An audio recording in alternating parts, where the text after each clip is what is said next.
Olá, turma, correção da bimestral do dia 26 de setembro. Quinta questão. O custo diário de produção de um artigo é C igual a 50 mais 2x mais 0,1x quadrado, onde x é a quantidade diária produzida. Cada unidade do produto é vendida por 6,50. Entre que valores deve variar x para não haver prejuízo? Então, o custo está aqui, dado por essa expressão, que depende do valor do x, que é a quantidade produzida. A receita dessa empresa, ela vende cada produto por 6,50. Então, a receita dessa empresa será R igual a 6,5 vezes X. Supondo que ela vai vender toda a quantidade diária produzida. Então, ela vai ganhar 6,50 por unidade. Então, o lucro dessa empresa é dado por receita descontando o custo de produção. Então, o lucro é dado por 6,5x menos 50 mais 2x mais 0,1x quadrado.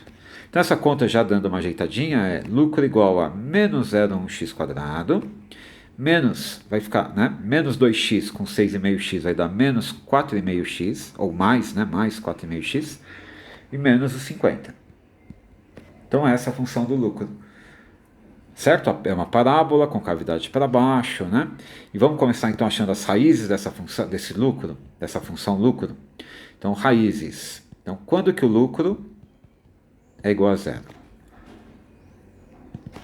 Então, é só resolver essa equaçãozinha, menos 0,1x quadrado, mais 4,5x, menos 50 igual a zero. Se você multiplicar tudo por 10, vai ficar menos x quadrado, mais 45x, menos 500 igual a zero. Soma e produto, a soma tem que dar menos b sobre a, 45, e o produto c sobre a, 500. Então, dois números que somando é 45, multiplicando é 500, pensa um pouquinho, é 20 e 25. Correto? Então, achamos as raízes dessa função. Então, agora, vamos fazer o gráfico dessa função. Como que fica o gráfico dessa função? É uma função quadrática, com cavidade para baixo, né? Porque o a é negativo. Então, ela é algo assim, né? Então, aqui está o eixo x. A parábola vai ter concavidade para baixo. Então, a função lucro, entre esse valor e esse, será positiva. E que valores são esses? É o 20 e o 25. Então, entre 20 e 25, positivo. Antes do 20, negativo. Depois do 25, negativo também. Então, quando que não haverá prejuízo? Não haverá prejuízo se o x for 20 e 25, porque aí o lucro vai ser zero, né? Lucro zero, quer dizer, não teve nem o R vai ser igual a C, né? A receita igual ao custo. Então, não teve lucro nem prejuízo. Então, não teve prejuízo. E entre o 20 e o 25 vamos ter lucro positivo, né? Então, teremos efetivamente ganho aí. O R vai ser maior que o C. Belezinha? Então, do 20 ao 25 não haverá prejuízo. Alternativa B. Vamos para a questão 6. O conjunto solução da inequação 3x menos 1 sobre x quadrado menos 1 maior ou igual a zero é o intervalo. Então, quando que uma divisão é maior ou igual a zero? Se numerador e denominador tiverem o mesmo sinal, né? Ou ambos positivos ou ambos negativos. Para ser maior que zero, né? Uma divisão maior que zero. Então, aquela história, né? Mais com mais dá mais, e menos com menos também dá mais, né? Então, a gente tem que estudar o sinal desse cara aqui. Então, vamos ver, 3x menos 1, vamos começar de baixo, x quadrado menos 1. Então, se eu pensar que é uma funçãozinha, y igual a x quadrado menos 1, quando que ela vale zero? Vamos achar as raízes. Então, x quadrado igual a menos 1 igual a zero, que significa x quadrado igual a 1, x é igual a mais ou menos 1. Então, se eu pensar na parabolazinha, ela vai ter concavidade para cima, né? Porque aqui o a é positivo, o a vale 1, né? E ela faz isso, então, tendo como raízes aqui o menos 1 e o 1. Então, quando que x quadrado menos 1 dá zero? Quando x for mais ou menos 1. Quando dá positivo, antes do menos 1 e depois do 1. E quando dá negativo, entre o menos 1 e 1. Então, já sei o sinal do x quadrado menos 1. 3x menos 1 é mais facinho, né? A gente pode fazer de cabeça aqui mesmo. Ó. Então, escrevendo aqui 3x menos 1 e x² menos 1. Então, quando que 3x menos 1 será zero? Quando x for 1/3. E o que vai acontecer se x for maior que 1/3? Se x for 2, 1, 2, 3, vai ser positivo, né? Esse cara vai assumir um sinal positivo.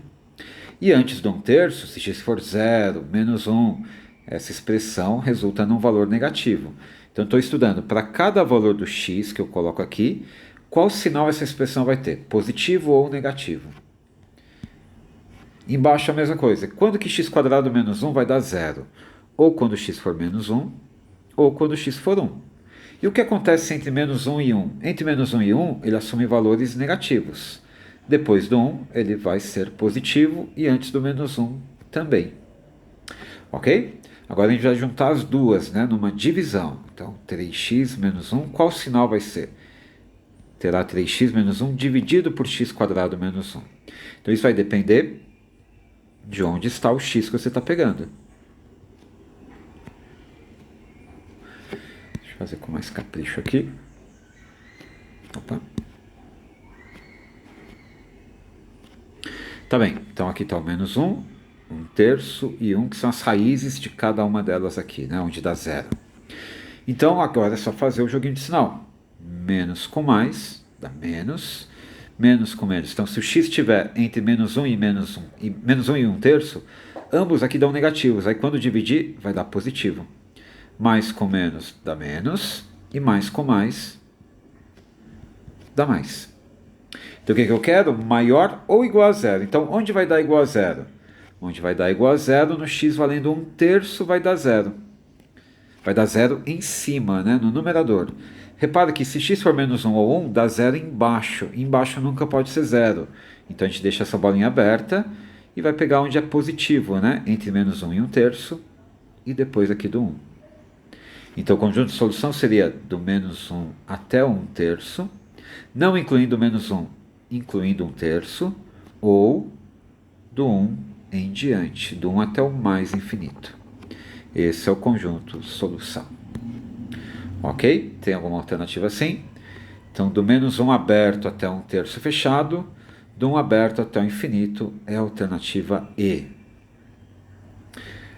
Ok? Olha que todas as outras são diferentes dessa, né?